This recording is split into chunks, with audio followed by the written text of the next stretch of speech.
আমি প্রথমেই আমাদের শুভেন্দু সরকার মুখ্যমন্ত্রীকে অনেক অনেক অনেক ধন্যবাদ জানাতে চাই আমাকে সময় দেওয়ার জন্য, আমার কথা শোনার জন্য।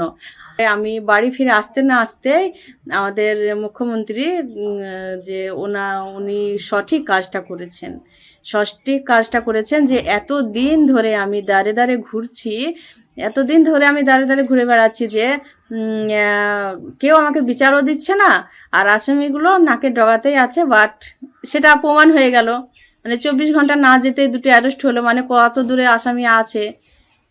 এখনও তো কেউ পুলিশকে সাহায্য করেনি, এখনও পুলিশ নিজের তাগিদাই ধরে নিয়েছে।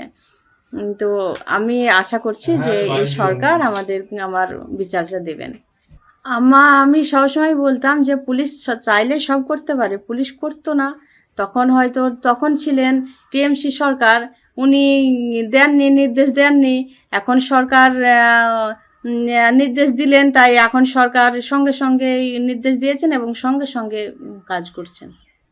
আমি আর সরকারের কাছে আবার আমি অনুরোধ করব যে আমার এই সরকার যেন ওদের বাকি আরও 10 জন আছে, ওই 10 জনকে অ্যারেস্ট করবে, এবং আমি আর আশা রাখছি যে ওনারাও অ্যারেস্ট হয়ে যাবে।